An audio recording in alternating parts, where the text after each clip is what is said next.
నేను వెయిట్ చేస్తూనే ఉన్నా. ప్రతి ప్రభుత్వ ఇన్స్టిట్యూషన్ తలుపులు తట్టి ఒక భూ కబ్జాని ఆపేందుకు నా శక్తి మేరకు పూర్తి ప్రయత్నాలు చేసి ఇక వేరే మార్గం లేదు కాబట్టి ప్రజాక్షేత్రంలోనే ఈ సమస్యను పెట్టి ప్రజల ముందు నా ఇట్టి సమస్యను పరిష్కారం ఏ ఆర్గనైజేషన్, ఏ హోదా గల ఇన్స్టిట్యూషన్ అన్నీ నిర్వీర్యమైపోయినాయి కాబట్టి రాజ్యాంగబద్ధంగా ప్రజల సమక్షంలో నేను ఇది షేర్ చేయడానికి ఈరోజు మీ ముందుకు వచ్చాను. ఇప్పుడు విషయంలోకి వెళ్తే మాది స్వగ్రామం హుస్నాబాద్. అక్కడ మాకు భూములు ఉండే. ఆ ఊరు చాలా ఆదర్శవంతమైన ఊరు. ప్రశాంత వాతావరణం, మంచి ప్రకృతి సౌందర్యం, అన్ని కులాలు మతాలు అందరూ కలిసికట్టుగా ఒక ఆహ్లాదకరమైన వాతావరణంలో ఉండే ఊరు హుస్నాబాద్. అయితే మా తాతగారు ఆ ఊర్లో ఒక మసీదు కట్టారు. ఆ మసీదుతో పాటు మాకు భూములు ఉండే. అయితే ఒక కాడ ఎల్లమ్మ దేవతను ఆరాధించేవారు. అక్కడ చిన్న జాతర కూడా నడిచేది ప్రతి సంవత్సరం. ఒక వారం రోజుల పాటు జాతర జరుగుతుంది అక్కడ. తర్వాత భూమి పంపకాలకు ముందు మేమేమనుకున్నామంటే ఈ సెంటిమెంట్ని డిస్టర్బ్ చేసి దాన్ని పక్కకు జరపడమో లేకుంటే తొలగించడమో చేయడం కంటే అది ఆ ఎల్లమ్మ దేవత అనే కమిటీకి 4 ఎకరాల 4 గుంటల భూమి మేము దానం చేసినాం. మా ఫాదర్ను ఆయనకు 3 బ్రదర్స్, చెరు ఎకరం 1 ఎకరం 1 గుంట, అంటే 4 ఎకరాల 4 గుంటల భూమి ఎల్లమ్మ గుడికి మేము ఇచ్చినాం. మేము మొహమ్మదీయులము, ముస్లింలము, కానీ మా సత్సంబంధాలు ఊర్లో అందరితో మేము చాలా ఆప్యాయతగా ఒక వరుసలతో పిలుచుకునే సంస్కృతి సాంప్రదాయాల నుంచి వచ్చినాము. అయితే మా పెద్దనాన్న కూడా ఆ గ్రామంలో ముస్లింలు తక్కువ మంది ఉన్న 2 సార్లు ఒక మేజర్ గ్రామ పంచాయతీకి సర్పంచ్ అయిన చరిత్ర. అయితే ఇక్కడి వరకు బాగానే ఉంది. అయితే ఎల్లమ్మ గుడికి 265 దాని సర్వే నంబర్. దానికి ఆనుకొని మిగులు భూమి 264 సర్వే నంబర్ల మా సొంత భూమి 32.5 గుంటలు మాత్రమే మిగిలి ఉన్నది మాకు భూమి ఇప్పుడు అక్కడ. అయితే ఊర్లల్లో కంపౌండ్ వాళ్ళు, ప్రీకాస్ట్ వాళ్ళు అవన్నీ కట్టం. ఎందుకంటే హైదరాబాద్లో ల్యాండ్ మాఫియా ఉంటుంది. ఖాళీగా ఉంటే తీసేసుకుంటారనే భయంతో మనం అన్నీ కట్టుకుంటాం. అయితే ఇక్కడ మేము అట్లనే వదిలేసినాం. జాతరలప్పుడు బండ్లు తిరుగుతాయి కాబట్టి సరే ఉండని, అవసరం ఉన్నప్పుడు మనం అది చేసుకుందామని అనుకున్నాం. తర్వాత అక్కడ ఒక బ్యాంకెట్ హాల్ కడదామనుకున్నప్పుడు మా నాన్నగారు కొంత భూమి నాకు గిఫ్ట్ డీడ్ చేశారు. మిగతా భూమి మొత్తం మా ఫాదర్దే ఉన్నది, మా ఇద్దరిదే ఉన్నది. అక్కడ మా పెద్దనాన్నల భూములు వాళ్ళు అమ్ముకున్నారు, ఏ పంచాయతీ లేదు. అయితే ఆ మిగులు భూమిలో ఏమైందంటే ఆల్రెడీ ఆ పక్క ఇటువైపు ఉన్న వాళ్ళు ఒక గేటో తలుపో పెట్టినప్పుడు ఇది తొవ్వలాగా చిత్రీకరించకూడదని చెప్పి మేము కోర్టుకి ఆశ్రయించినాం. కోర్టు మా ఫేవర్లో స్టేటస్ కో ఆర్డర్ కూడా ఇచ్చింది. ఆ భూమి మీద ఎవ్వరు ఏమీ చేయరాదు, అది బాట కాదు, అది అలాగే స్తబ్దతగా అట్లనే ఉండాలని చెప్పి కోర్టు ఆర్డర్ ఇచ్చింది. ఆ ఆర్డర్ మీద ఆ భూమి అలాగే ఉన్నది. హఠాత్తుగా మొన్నటి సెకండ్ సాటర్డే సండే నాడు ఒక విస్ఫోటన, ఒకేసారి షాకింగ్ మేము గురైంది. ఏంటంటే ఇంత క్రితం గౌరవ కోర్టు ఒక అడ్వకేట్ కమిషనర్ని పెట్టి మా హద్దులు కూడా అక్కడ పెట్టించింది, ఆ రాళ్ళు కూడా పెట్టించింది. వాటి అన్ని సాక్ష్యాలతో పాటు కాగితాలతో పాటు నేను మొత్తం తెచ్చిన మీ ముందు. మా మా భూమి ఎంత, మేము దానం ఇచ్చింది ఎంత, అన్ని కాగితాలు ఉన్నాయి నా దగ్గర. అయితే సెకండ్ సాటర్డే నాడు ఆ హద్దు కోర్టు ద్వారా పెట్టినటువంటి హద్దురాళ్లను మరి తొలగించేసి ఒక జేసీపీ వచ్చి తవ్వుడు స్టార్ట్ చేసేసింది అక్కడ. జనాలు వచ్చి చెప్తే మేము షాక్ అయిపోయి ఇదేంటి అంటే, వాళ్ళు ఇమీడియట్గా హైదరాబాద్ని ఎట్లయితే కబ్జాలు చేస్తారో పక్క భూమి సర్వే నెంబర్ మాదే అని ఎంక్రోచింగ్ నడుస్తూ ఉంటుంది, ల్యాండ్ గ్రాబర్స్ చేసే పని అది. అయితే ఒక కోర్టు స్టే ఉన్న భూమి మీద కోర్టు హద్దురాళ్ళు పెట్టిన రాళ్ళను సైతం తీసేసి టకటకా తవ్వడం మొదలు పెడితే మా నాన్నగారు మున్సిపాలిటీకి వెళ్తే లాక్ ఉంది. అయితే వాట్సాప్లో మేము మున్సిపల్ కమిషనర్ కూడా తెలియపరిచాము. ఆ స్క్రీన్ షాట్స్ అన్నీ కూడా తెచ్చిన నేను. తర్వాత ఇమీడియట్ పోలీస్ స్టేషన్లో కూడా ఫిర్యాదు చేశారు, దాని రసీదు కూడా ఉన్నది. అటు పోలీస్ స్టేషన్ ఇటు మున్సిపాలిటీ. చలో హాలిడేస్ ఉన్నాయి కదా, నిస్సహాయంగా ఉన్నాం కాబట్టి మండే నాడైనా వాళ్ళు వచ్చి చర్యలు తీసుకుంటారని మేము వెయిట్ చేసినాం. చర్యలే కాదు, ఆ తర్వాత మా నాన్నగారు నాకు చెప్తే నేను మండే నాడు ఇక్కడ ఎండోమెంట్ మినిస్టర్ కొండా సురేఖ గారిని కలవడం జరిగింది. నేను ఆమెకు చెప్పిన, మేడం మేము 4 ఎకరాల 4 గుంటల భూమి ఇస్తే వాళ్ళ భూమిని వాళ్ళు అనుభవించాలి, మా భూమిని మాకు వదిలేయాలి, కానీ వీళ్ళు కొంతమంది వచ్చి దీంట్లో ఒక అక్రమంగా ఆక్రమణ చేస్తున్నారు మేడం. ఇది బ్యాడ్ నేమ్ వస్తుంది ఎండోమెంట్కి. ఒక ధర్మానికి ప్రతీకగా ఉండే ఒక ఎండోమెంట్ భూమి కబ్జా చేసుడంటే బద్నాం అవుతుంది మేడం అని చెప్పిన. దాని వీడియో కూడా ఉంది, మేడంతో మాట్లాడిన వీడియో కూడా నా దగ్గర ఉంది, మీకు చూపిస్తా. అయితే కొండా సురేఖ గారికి అభినందనలు. ఆమె ఇమ్మీడియట్గా స్పందించి అప్పటికప్పుడే ఆమె పెన్ను తీసి ఆమె దస్తూరితో ఈ పని ఇమ్మీడియట్ ఆగాలి, ఆ తర్వాత ఎవరైతే కల్ప్రిట్స్ ఉన్నారో వాళ్ళ మీద చర్యలు తీసుకోవాలి, ఆ తర్వాత జాయింట్ సర్వే చేయాలని చెప్పి ఆమె ఆదేశం ఇచ్చారు. ఎంత మంచిగా అనిపించిందంటే, అక్కడ ఉన్న ఎల్లమ్మ తల్లిలాగా ఇంత మంచిగా చెప్పిన, ఇంత తొందరగా స్పందించిందని నేను మురిసిపోయి హ్యాపీగా రిలాక్స్ అయిపోయినా. మా నాన్నగారికి కూడా ఫోన్ చేసిన, వాళ్ళు కమిషనర్ కూడా ఆదేశాలు ఇచ్చారు, ఇక పని నడవది, టెన్షన్ పెట్టుకోకని చెప్పిన. కానీ ఏమైంది, ఒక దినం పని ఆగింది. మళ్ళీ నెక్స్ట్ డే మళ్ళీ పని నడుస్తుందిరా అని మా డాడీ మళ్ళీ ఫోటోలు తీసి నాకు పంపితే మళ్ళీ నేను షాక్ అయినా. ప్రభుత్వంలో ఉన్న ఒక మంత్రి ఎండాస్ చేసిన లెటర్ కమిషనర్ అందరికి ఆదేశాలు ఇచ్చి ఇది ఏందని చర్యలు తీసుకోవాలని చెప్పి మళ్ళీ పని మొదలవుడంటే దీని అర్థం ఏంది అని షాక్ అయిపోయినా నేను. అప్పుడు నేను నెక్స్ట్ పని ఏం చేసిన అంటే, మున్సిపాలిటీ జాయింట్ డైరెక్టర్ని కలిసి, సార్ నేను అక్కడ మున్సిపల్ కమిషనర్కి చెప్పినా ఆయన ఆపట్లేదు, మరి ఇది ఏం పద్ధతి, మీరు ఒకసారి మాట్లాడాలని చెప్పి నేను గట్టిగా చెప్పిన. నా ముందే, మా మనుషుల ముందే ఆయన మాట్లాడి ఇట్లా చేయండి అంటే ఆ కమిషనర్ డైరెక్ట్గా చెప్పాడు, ఏమని, సార్ ఇది మన పరిధిలో లేదు, దీని వెనుక ఒక రాష్ట్ర మంత్రి ఉన్నాడు అని చెప్పిండు. నేను షాక్ అయిపోయినా, రాష్ట్ర మంత్రి ఎంక్రోచ్ చేయమంటాడా అని అనుకున్నా నేను. తర్వాత నేను కొండా సురేఖ గారి సిబ్బందికి కాల్ చేసిన, ఏంటయ్యా మీరే రాశారు ఆపమన్నారు, మీ డిపార్ట్మెంట్ ఈఓనే సస్పెండ్ అవుతాడు, మీకు బ్యాడ్ నేమ్ వస్తుందని చెప్పినాక మళ్ళీ ఇదేంటి నడుస్తుంది అని అడిగితే, మేమేం చేయలేమన్నా, అక్కడి మంత్రి చూసుకుంటుండు, మీరు ఆయననే సంప్రదించండి అని అక్కడ కూడా ఆ మంత్రి గురించే చెప్పినారు. మున్సిపాలిటీకి వెళ్తే మళ్ళీ మర్నాడు నేనే స్వయంగా వెళ్ళిన మున్సిపాలిటీ డైరెక్టర్ దగ్గరికి.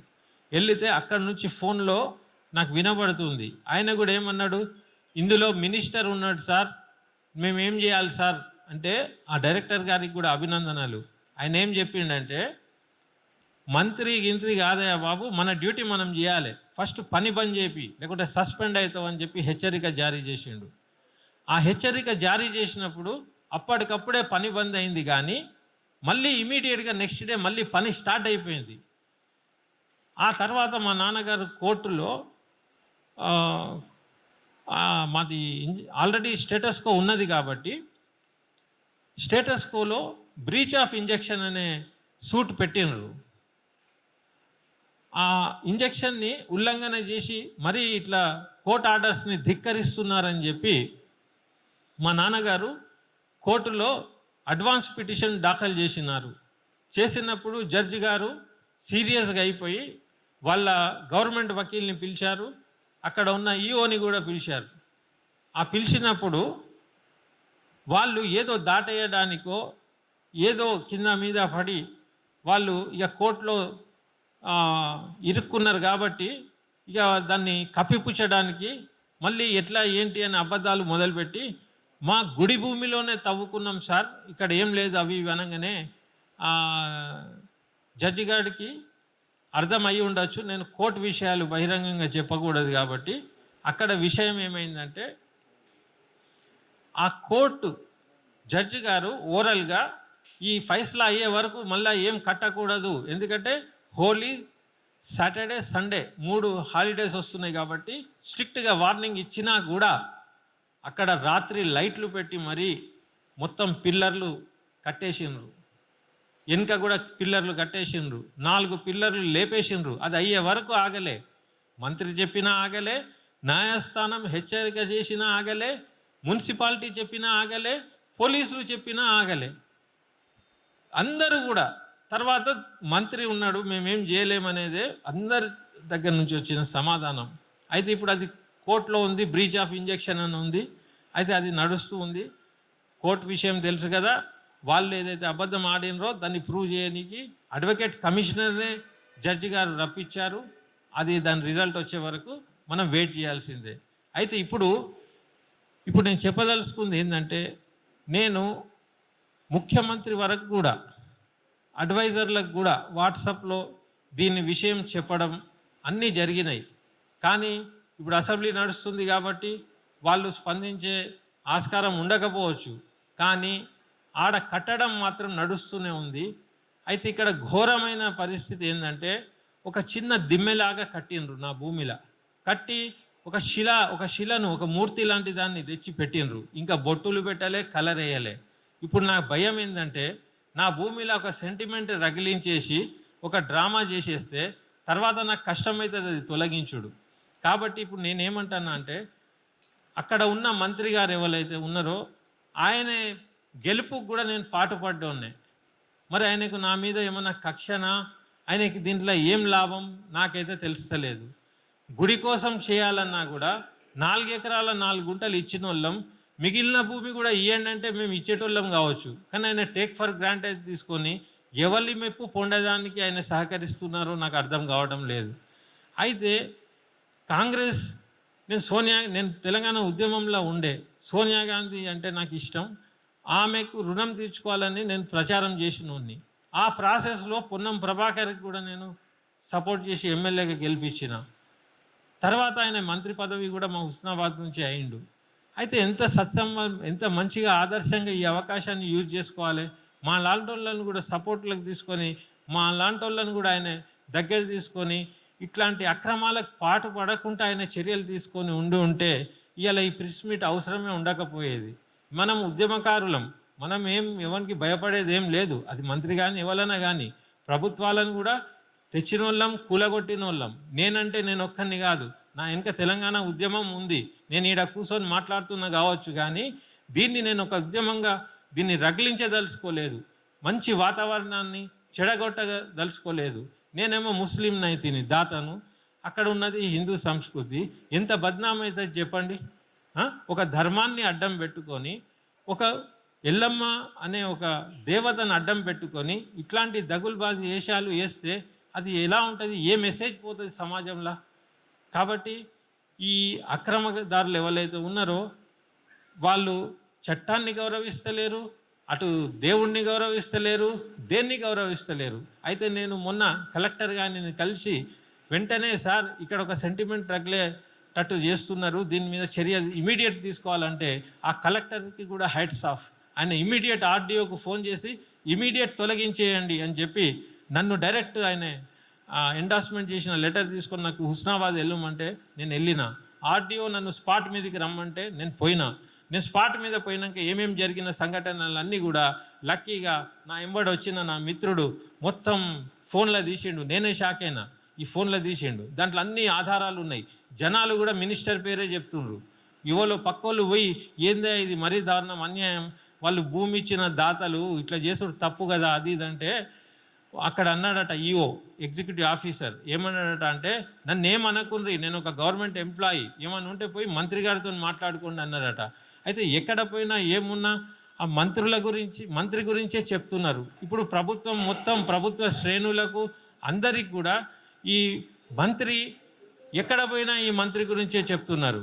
కాబట్టి నేను అనేది ఏంటంటే, ఇంత ఒక మా ఊరికి ఒక ఎమ్మెల్యే వచ్చిండు, మేము గెలిపించుకున్నాము, మంత్రి కూడా అయిండు.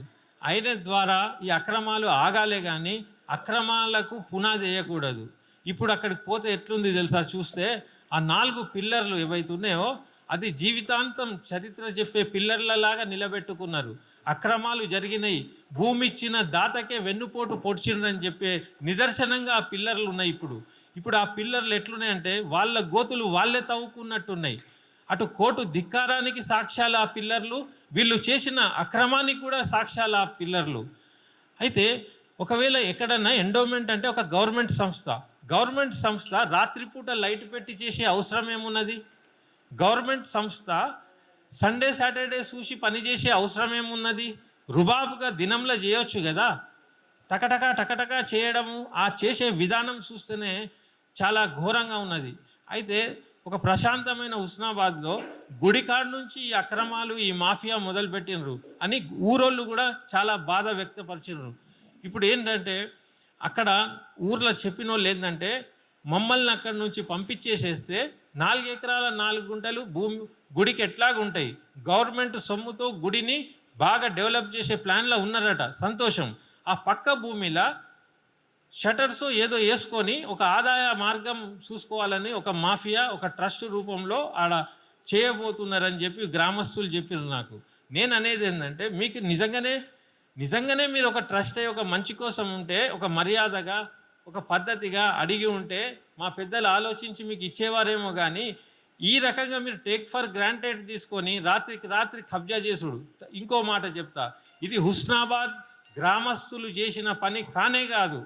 ఆ హుస్నాబాద్లో ఉన్న ప్రజలు ఇలాంటి వేషాలు వేయరు.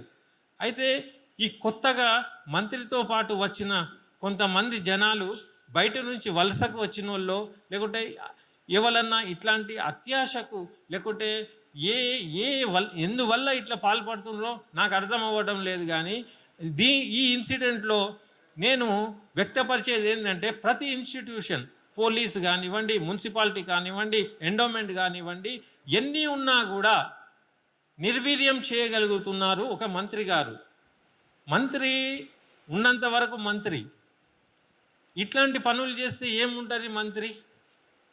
కాబట్టి నేను మంత్రికి కూడా సలహా ఇవ్వబోతున్నా ఏంటంటే, ఇలాంటివి తక్షణమే ఈ క్షణమే మీరు బంద్ చేపియండి. ఎలాగైతే మీరు ఆ పిల్లర్ లేపించినరో ఆ పిల్లర్లు మీరే హుందాగా తొలగించేసేయండి. కోర్టు ద్వారా తొలగించినా, ఇంకెవరన్నా వచ్చి తొలగించినా అది చండాలంగా ఉంటుంది. కాబట్టి మీరు ఒక పెద్దలు కాబట్టి మీ కింద ఉన్న ఎవరైతే మీ అండ చూసుకొని కట్టినరో వాళ్ళకు మీరు ఆదేశం ఇచ్చి అవి ఇమీడియట్ తొలగించమని చెప్పండి. తర్వాత నేను మున్సిపాలిటీకి కూడా అప్పీల్ చేస్తున్నా, మీరు ఉండంగా మీ కళ్ళ ముందు అక్కడ ఒక అక్రమం జరుగుతూ ఉంటే మీరు కళ్ళు మూసుకొని ఉన్నారు కదా, మీ వృత్తి ధర్మాన్ని నిర్వహించలేకపోయిందని చెప్పి లైఫ్ లాంగ్ మీ పిల్లలు కూడా మిమ్మల్ని క్షమించరు. మా నాన్నగారు మున్సిపల్ కమిషనర్ ఉండి కూడా అట్లాంటి అక్రమాలు చేపించాడని చెప్తాయి ఆ పిల్లర్లు. ఎండోమెంట్ ఈఓ, నీ కుటుంబం, నీ వచ్చే తరాలు కూడా ఆ పిల్లర్లన్నీ కూడా మా నాన్నగారు అక్రమంగా కట్టించిండు ఒక మినిస్టర్ అండతో అని చెప్పి ఆడ మీ చరిత్ర మీరు పెట్టుకోకండి. నా సలహా, అవన్నీ భూస్థాపితం చేసి ఎట్లా భూమి ఉండేనో అట్లా చేపియండి, మళ్ళీ సర్వే చేపియండి. మీ 4 ఎకరాల 4 గుంటల భూమిని హద్దులు పెట్టుకొని దాంట్లో ఏమైనా చేసుకోండి. కానీ పక్కోని భూమిలో వచ్చి ఇట్లాంటి ధర్మం చేసే పనులు కాదు. ధర్మానికి నిదర్శనమైన ఎండోమెంటు ఇలాంటి చేయడం విడ్డూరంగా ఉంది. ప్రైవేట్ వాళ్ళు ఎండోమెంట్ భూములు తీసుకున్నారని విన్నాం, కానీ ఎండోమెంట్ భూమి ప్రైవేట్ వాళ్ళ కబ్జా చేస్తున్నదంటే విచిత్రంగా ఉంటుంది. అది ఏ స్టేట్లో జరిగి ఉండకపోవచ్చు, ఏ దేశంలో ఉండదు, ప్రపంచంలోనే ఉండదు. ఇట్లాంటి దగుల్బాజీ పనులు ఇమీడియట్గా బంద్ చేయాలి. దీనికి కౌంటర్ కూడా ఏముండదు. నేను అక్కడ స్పాట్ మీద పోయినా, నేను కలెక్టర్ ఆదేశం మీద నేను స్పాట్ మీద పోయినా, ఆర్డీఓ కూడా వచ్చిండు. నేను ఆడ గంట సేపు నిలబడ్డా. నేను అడిగిన ఈ గుండాలు ఎవరు, ఈ రౌడీలు ఎవరు అండతో చేస్తుండ్రో ఆ ఈఓ ఎవడు, నేను 2 గంటలు ఉంటా రాండి మాట్లాడదామని చెప్తే ఒక్కడు కూడా రాలే, అందరు పారిపోయినారు దొంగలలాగా. వాళ్ళు ఏమనుకున్నారంటే వీడు హైదరాబాద్లో ఉంటాడు, వాళ్ళ నాయన ఈడు ఉంటాడు, ఇక ఏమున్నది ఏమైనా చేసుకోవచ్చు అనుకున్నారు. కానీ మీకు తెలియదు ఒక సామాన్యుని శక్తి ఏందనేది మీకు తెలియదు. మీరు మాతోనే ఇంత డ్రామాలు చేస్తే సామాన్యులతో ఎట్లా ఆడుకుంటున్నారో అనేది మాకు అర్థమవుతున్నది. ఒక ఉద్యమకారుణ్ణి, చదువుకున్నోన్ని, అన్ని తెలిసినోన్నే మీరు ఆగం పట్టిస్తుర్రు. కామన్ మ్యాన్ ఈడిదానికి వచ్చి చెప్పలేని పరిస్థితుల్ని ఎంత పీడించి తినే బాపతోళ్ళు మీరు. మీ అవతారాలు ఏంది, మీ మెంటాలిటీ ఏంది, మీ కథ ఏంది అసలు? అయితే నేను ఇది చాలా సున్నితంగా, చాలా సెన్సిటివ్గా, కూల్గా నేను ఒక్కరిని ఇట్లా కూర్చొని జస్ట్ మెసేజ్ ఇస్తే ఇది చాలా ఘోరమైన పని అని చెప్పి నా మిత్రులు, మా పెద్దలు చంద్రకుమార్ సార్ గారు, కన్నాకర్ రెడ్డి గారు వీళ్ళందరూ వచ్చిండ్రు. రాని వాళ్ళెందరో నాకు ఈ మెసేజ్ నిన్ననే వదిలిన, మీడియాతో పాటు నేను అందరికీ తెలియపరిచింది నిన్న సాయంత్రమే దీని గుట్టు విప్పింది. మీరు నమ్మరు, ఈ రాష్ట్రానికి చెందిన దిగ్గజమైన ఉద్యమకారులు, దిగ్గజమైన పెద్ద పెద్ద పోస్టులు, సుప్రీంకోర్టుల వరకు ఉన్న వాళ్ళు కూడా, పెద్ద పెద్ద జర్నలిస్టులు అందరూ కూడా స్పందించారు. వాళ్ళందరూ ఇప్పుడు రాకపోవచ్చు, కానీ మీరు ఇలాంటివే కొనసాగిస్తే వాళ్ళు అస్సలు సహించరు. ఈ సమస్య నాదొక్కంది అనుకుంటారు మీరు, ఈ సమస్య తెలంగాణది. తెలంగాణ ఉద్యమంలో పనిచేసిన వాళ్లకు ఏదో వెసులుబాటు కల్పించి ఏదన్నా మంచి చేస్తారని అనుకున్నాం, కానీ ఉద్యమం చేసి తెచ్చుకున్న తెలంగాణలో ఇట్లాంటి అక్రమాలకు పాల్పడి ఒక ఉద్యమకారుడినే మీరు ఇట్లా గాయ చేస్తున్నారంటే, అప్పుడు దోపిడీ జరిగినప్పుడు ఎట్టెట్లా చేసినామో ఇప్పుడు కూడా మేము చేయగలుగుతాం. కాబట్టి నా సలహా, నా సూచన, అది మినిస్టర్ కానీ, మినిస్టర్ కింద ఏ లంపెన్ గ్యాంగ్ కానీ, నేనేమంటున్నా అంటే హుందాగా మీరు కట్టినటువంటి మీరే తొలగించండి. ఒకవేళ మీరు తొలగించలేదంటే కోర్టు ద్వారా తొలగించబడుతుంది, అప్పుడు మీ పరువు ఉండదు. మీరు ఇక్కడనే హోగయా ఇక్కడ సెట్ చేసుకోండి. ఒకవేళ ఇది ఇలాగే కొనసాగిందంటే అక్కడే ఒక ఉద్యమానికి బాట అవుతుంది. తర్వాత మేము కష్టపడి తెచ్చుకున్న ఈ ప్రభుత్వానికి కూలగొట్టే పరిస్థితి మనం తెచ్చుకోకూడదని ఒక చిన్నపాటి సూచన నాది.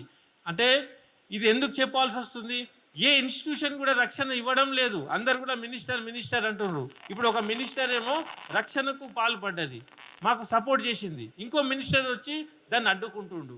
లేకుంటే మీడియా ముందు వచ్చి మీరు సమాధానం చెప్పాలి, మీరు ఎందుకు ఈ పని చేస్తున్నారు. ఒకవేళ చేసినా ఇంత అక్రమంగా ఈ రాత్రులు, సండేలు, సాటర్డేలు చూసి ఇంత ఆగమై ఎందుకు చేస్తున్నారు. ఒకవేళ ఒక దాత భూమి ఇచ్చిన వాళ్ళకు మీరు ఇచ్చే గౌరవం ఇదేనా? ఇంకో విషయం నేను చెప్తున్నా, నిన్న నేను గుడికి పోయినప్పుడు పూజారితో పాటు నేను లోపలికి పోయినా. ఆ పూజారి కూడా నాకు తెలిసినైనే, నేను చిన్నప్పటి నుంచి చూసినైనే. మా ఊర్లో ఎల్లమ్మ జాతర అయినప్పుడు పలహారాలు తీసుకొని మా ఇంటికి పంపే సంస్కృతి ఇప్పుడు అవన్నీ పోయినాయి. ఈ గుండాలు ఎంట్రీ అయినప్పటి నుంచి ఏమైందంటే, మా నాన్న, మా పెద్దనాన్నల పేర్లు ఉండేటి శిలాపలకం మీద, ఇప్పుడు నేను పోయి చూస్తే శిలాపలకం కూడా తొలగించేసిండు. అయితే నేను అడిగిన, ఇక్కడ శిలాపలకం ఉండే కదా ఎటుపోయిందంటే, ఆ గోడ కొద్దిగా లూజ్ అవుట్లా తీసి పక్కన పెట్టినరు, మంచిగా రాయించి పెడతారట అని ఒక సమాధానం వచ్చింది. అయితే నేనేమంటున్నా, పక్కనున్న భూమినే కాచేసేటోడు శిలాపలకం ఏం పెడతాడు? ఇదంతా కూడా ఒక మాఫియా, ఒక రియల్ ఎస్టేట్ మాఫియా మా ఊర్లో ఎంటర్ అయిందని చెప్పడానికి చాలా సంకోచిస్తున్నా. తర్వాత ఈవెన్ మీడియాని అందరినీ కూడా మేనేజ్ చేసుకొని అందరినీ కూడా నిర్వీర్యం చేసి చేతిలో పెట్టుకుంటున్నారు. ఈ సందర్భంగా మీరు జర్నలిస్టులు కాబట్టి ఒక అభినందన. ఒక ఆయన బ్రహ్మాండమైన రిపోర్టింగ్ చేసిండు, మార్నింగ్ నుంచి సాయంత్రం దాకా దాన్ని పుట్టు పూర్వోత్తరాలు, దాని కథ ఏంది, అది అసలు ఈ భూమి ఎవరిది, దాతలు ఎవరు, ఏమేమైంది అని మొత్తం విశ్లేషణ చేసి ఒక స్టోరీ, ఒక వార్త రాసిండు ఒక పేపర్లో. ఆ రాసిన కూడా మినిస్టర్ గారు క్యాంప్ ఆఫీస్కి ఆహ్వానిస్తుండట. ఆయనకు హర్ట్ అయిందట ఒక వాక్యం. ఆయన రాసిన వాక్యం ఏంది, దీని వెనుక ఎవరు ఉన్నారు సూత్రధారులు అని క్వశ్చన్ మార్క్ పెట్టిండు. ఆ క్వశ్చన్ మార్క్ ఆయనకు హర్ట్ అయిందట పాపం. హర్ట్ అయ్యి ఆయన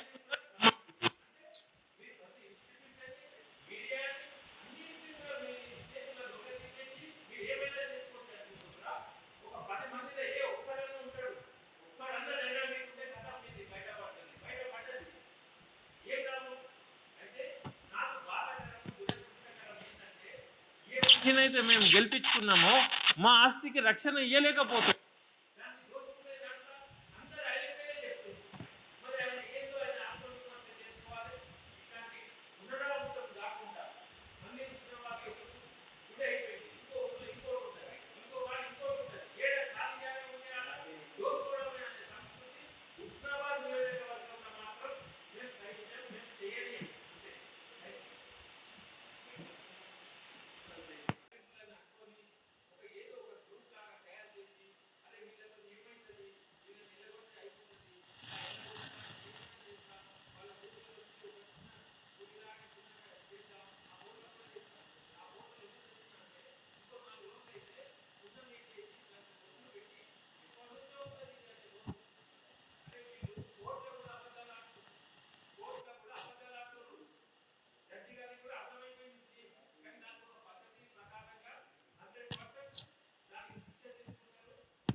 లేదు అని అంటుర్రు.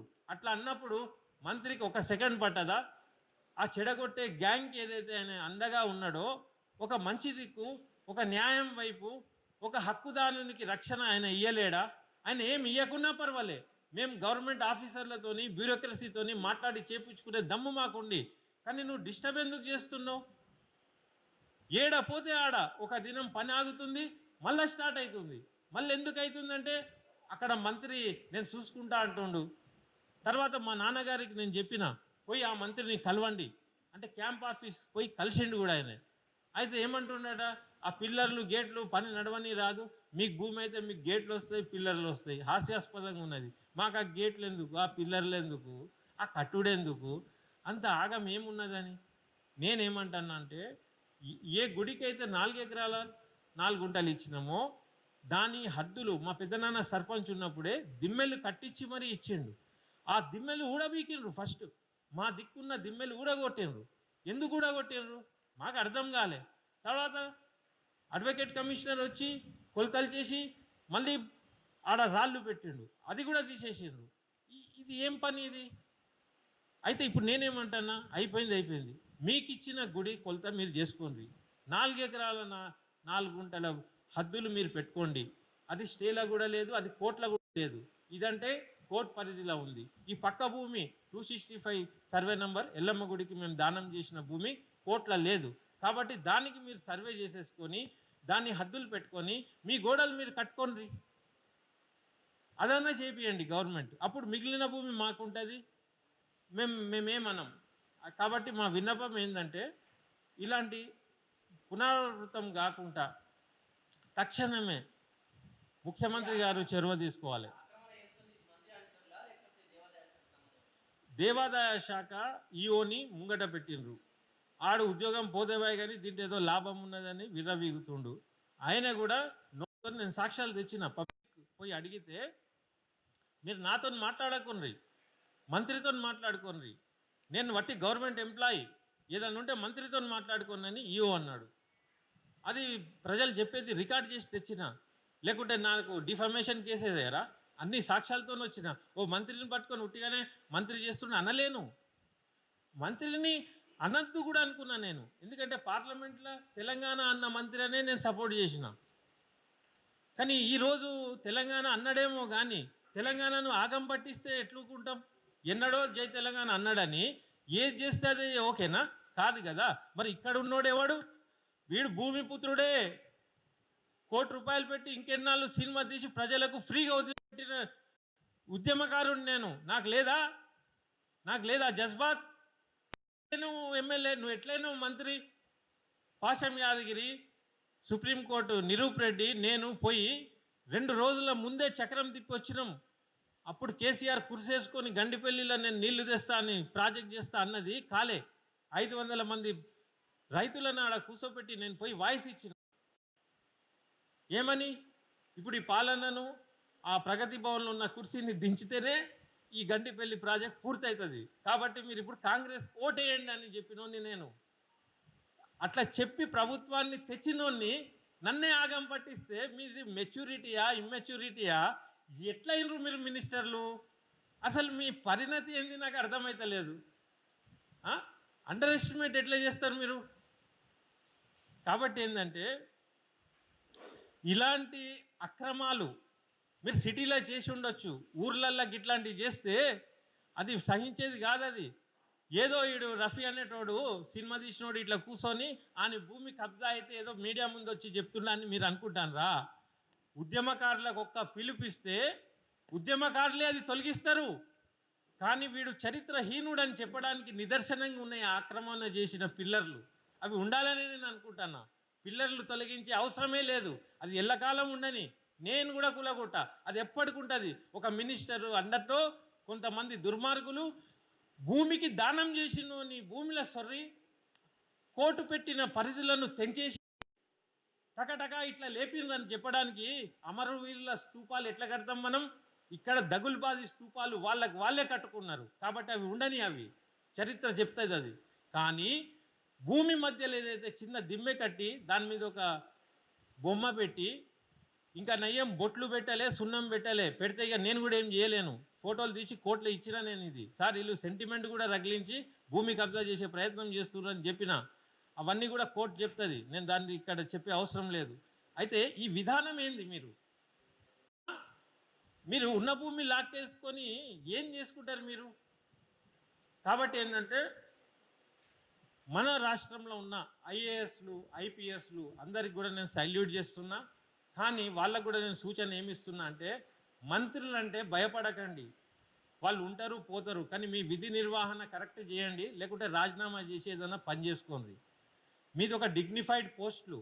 ఈ సందర్భంగా నేను అనాలి, ఒక ఐఏఎస్ ఆఫీసర్ చాలా గొప్ప ఆమెకు ఒకసారి సపోర్ట్లు కొట్టినా తక్కువ కాదు. నేను ఈ నిస్సహాయ స్థితిలో ఉన్నప్పుడు ఒక మాజీ అడ్వైజర్ దగ్గరికి పోయిన, ఐఏఎస్ రిటైర్డ్ సార్, ఇది పరిస్థితి ఎట్లా అంటే, ఆయన నాకు ఎండోమెంట్ ప్రిన్సిపల్ సెక్రటరీ శైలజ గారు ఆమె నంబర్ ఇచ్చి నన్ను ఎంబడే పోయి యాక్షన్ తీసుకోమను, ఆపుమను పని అని చెప్పి, నాకు ఇదంతా 10 రోజుల నుంచి నడుస్తుంది ఈ అవస్థ. ఇమీడియట్ నేను అసెంబ్లీకి పోలేను, పాస్ లేదు. మేడం గారే నాకు ఫోన్ చేసి, నేను బయట ఉన్నా, తొందరగా వాట్సాప్లో నాకు పంపండి, ఏమేం జరుగుతుందో పంపండి, నేను చర్యలు తీసుకుంటా అని చెప్తే, నేను అన్ని వాట్సాప్లో వాళ్ళ పిఏకి పంపంగానే ఆమె ఇమీడియట్ పోయి సిద్దిపేట కలెక్టర్ని కలవమన్నది. నెక్స్ట్ డే కలెక్టర్ ప్రజావానికి పోయినా, అన్నీ ఉన్నాయి సాక్ష్యాలు, పోయినా కలెక్టర్ కూడా సూపర్, అప్పటికప్పుడే ఆర్డీఓకు హుకుం చేసిండు. కానీ ఆడ పోయినాక హుస్నాబాద్లో ఆర్డీఓ కానీ, ఎంఆర్ఓ కానీ, పోలీసు వాళ్ళు కానీ, మున్సిపాలిటీ కానీ మొత్తం భయపడి వణుకుతుండ్రు. ఏముంటుంది వాళ్ళకి అంత వణుకుడు? ట్రాన్స్ఫర్ చేయించుకోండి చేత కానప్పుడు. అదే ఒక్క సిస్టమ్ పనిచేస్తే లేదయా, కండ్ల ముంగట అక్కడ ఆక్రమణ జరుగుతుంది, కండ్ల ముంగట అక్కడ ఒక రేప్ జరుగుతుంది. ఫర్ ఎగ్జాంపుల్ అందరు చూసుకుంటున్నారు, ఏమన్నంటే మినిస్టర్ ఉన్నాడు. ఇది ఏ కాలం? అప్పుడు దొరల కాలంలో కూడా దౌర్జన్యాలు జరిగినప్పుడు రివర్స్ అయినరు. మా హుస్నాబాద్ గడ్డల ఎదురు తిరిగే శక్తి కూడా ఉన్నది. ఇట్లాంటి వేషాలు హుస్నాబాద్లో చేస్తున్నారు వీళ్ళు. అయితే ఇప్పుడు నేను నిర్భయంగా ఓపెన్గా చెప్తున్నా, ఏ సిస్టమ్ వాడు ఉన్నా అక్కడ ఉన్న రెవెన్యూ కార్డు, ఇప్పుడు కలెక్టర్ ఆదేశం ఇచ్చిండా, ఆర్డీఓని పిలిపించి నేను మాట్లాడింది ఉంది మొత్తం భూమి కాడ. ఆర్డీఓ కూడా ఏం చేయలేని పరిస్థితి. ఏమంటాడు? నేను అన్నా కలెక్టర్ కూలగొట్టమన్నాడు, ఈ దేవత లెక్క చేసేది ఫస్ట్ తీయమన్నాడు, నేను నన్ను నిల్చోబెట్టి మీతో తీపిమన్నాడు అని అనగానే ఆడు బండి తీసుకొని అటు ఇటు తిరుగుతుండు, ఫోన్లో మాట్లాడుతుండు, ఎవరితోనో తెలియదు. నీ వర్షన్ విన్నా, ఈఓ వర్షన్ వినాలి కదా, ఈఓ ఊర్లో లేడంటుండు. అరే ఆడ కలెక్టర్ తీసేయమంటుండు, నీకు ఈఓతో ఏం సంబంధం అని నేను. తర్వాత ఇక నేనేం చేసినా, ఈ టైం వేస్ట్ చేస్తుండే, ఇంతో కాదు, ఇంక కలేజా లేదు. అనురాధ మేడం కూడా హ్యాట్స్ ఆఫ్, నేను ఆ స్పాట్కి చేరుతున్నా అని తెలిసి ఆమె పోలీస్ బందోబస్తు కూడా పంపింది. అంటే నాకేమన్నా ఎఫెక్ట్ అవుతుందా అనుకొని. కానీ ఆడ పోయి చూస్తే ఆ గుండాలు లేరు ఏం లేదు, దెబ్బకు ఒక్కడు లేడు, ఆడ పారిపోయింది. అయితే ఇది పరిస్థితి. అయితే నేను అనేది ఏంటంటే, ఎవడో హైదరాబాద్లో ఉంటాడు, ఈ భూమి ఏమందో అట్లా అనుకోకు, దాంట్లోకి ఎవరు వెళ్ళిండ్రు, నేను వెళ్ళిన. ఇట్లాంటి ఇప్పుడు ఏమవుతుంది, ఇదొక పెద్ద ఉద్యమానికి దారి తీయదా? ఆడు నా పట్టా భూమిని తీసుకుంటా పోతే, ఓహో మినిస్టర్ అదే పోతే బాయ్ది అంటానా నేను అనా? కాబట్టి ఇది ఒక కూల్ ప్రెస్ మీట్. ఏంది సిస్టమ్స్ గురించి, అధికారుల గురించి, మంత్రుల తత్వం గురించి హితబోధ చేసే ప్రెస్ మీట్ ఇది. ఒకవేళ తక్షణమే పని ఆపకున్నా, ఇప్పుడు ఏం చేసిండ్రు, 2 రోజులు పని లేదు, మళ్ళీ 3వ రోజు చేస్తున్నారు. ఇప్పుడు ఆగి ఉన్నది, రేపు స్టార్ట్ చేస్తారు. మెల్లగా గోపురం ఏదైతే ఉన్నదో ఆడ టకటక లేపి ఒక గుడి చేసేస్తే అది గుడి అయిపోతుంది. ఇక నేను నా తాత వచ్చినా పోదు అది. కాబట్టి ఏంటంటే నేను రావాల్సి వచ్చింది మీడియా ముందు, తద్వారా అందరికీ ఈ విషయం చేరి అందరు కూడా ఆ వెనుక ఉన్న మినిస్టర్ ఎవరైతే ఉన్నారో ఆయనకు అందరు కూడా సంజాయించి, ఇట్లా చేయకూడదు, ఇది తప్పు, రాంగ్ సంకేతం పోతుంది, ఇది ఎక్కడికో దారి తీస్తుంది, కాబట్టి ఇది కాదు అని నేను కూడా సూచిస్తున్నా. నా వాయిస్ విని మిగతా తెలంగాణ సమాజం కూడా ఆయనకు సూచించండి. అయినా కూడా అహంకారం మదంతో నేను ఇంతే అని అనుకుంటావా, మరి ఏం లాభం? ఇక ఇంకంతే ఉంటుంది కథ. కాబట్టి జై తెలంగాణ అని అనుకుంటా బంద్ చేస్తున్నాను. 32.5 గుంటలు మాత్రమే మేము ఇచ్చింది. 4 ఎకరాల 4 గుంటల పక్కన వచ్చిండ్రు, అది కూడా సపరేట్ సర్వే నెంబర్. మేమేం చేసినాం, మా పెద్దలు సర్వే నెంబర్ 264 మాది, 265 వాళ్ళకి ఇచ్చినాం. మేము సర్వే నెంబర్ మొత్తం ఇచ్చినాం ఇట్లాంటివి ఉంటాయని. 264. తర్వాత విషయం, మా పెద్దలు రిజిస్ట్రేషన్ కూడా ఎట్లా చేసింది తెలుసా? ఎండోమెంట్ కన్వర్షన్ కూడా 16 రూపాయలు, 15 రూపాయలు, 2 రూపాయలు ఇట్లా ఇచ్చి చేస్తారు. వచ్చే ఎవడన్నా లింక్ పెట్టద్దు, దీన్ని మళ్ళా వారసులమని తీసుకోవద్దని చెప్పి అంత మెచ్యూరిటీతోని వాళ్ళకి అప్పచెప్పిండ్రు. ఒక నామినల్ ఫీజు ఏదో పెడతారు అట్లా, ఏది 17 రూపాయలు ఏదో ఉంటుంది ఇట్లా, అట్లా ఇచ్చేసిండ్రు అన్నట్టు. ఇక మనం దాంట్లో పోలేం రాలేం, మాకు అది అవసరం కూడా లేదు. కానీ ఈ రకంగా ఇది మాకు అవసరం కాబట్టే పెట్టుకున్నాం కదా, మేము అది అవసరమనే పెట్టుకున్నాం. అది మా తాతల యాది కదా అది. దాని అవతల నాకు ఒక ఎకరం భూమి ఉన్నది, అదే సర్వే నెంబర్లో అటు దిక్కున్నది. దాంట్లో మాకు రైస్ మిల్ ఉండే అన్నీ ఉండే. ఇప్పుడు నేను పోతే ఆడనే ఉంటా. ఇది మా ఇంకో ముక్క. ఈ ఉన్న ముక్క లాగేసుకుంటే ఇక కథమే, ఇక ఏమున్నది ఇక.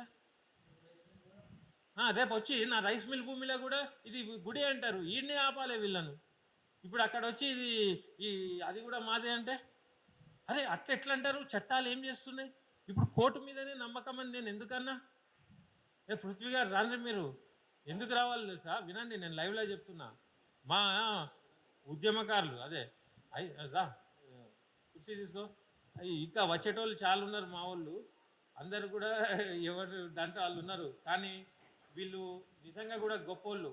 ఎందుకంటే నేను వట్టి మెసేజే పంపిన, నా ప్రాబ్లం ఉన్నది రాను ఎవరికనలే. మీడియా మిత్రులకు కూడా హెడ్స్ ఆఫ్. నేను ఎవరికన్నా ఫోన్ చేసిందా నాది రాను కవర్ చేసి? అస్సలు చేయలే.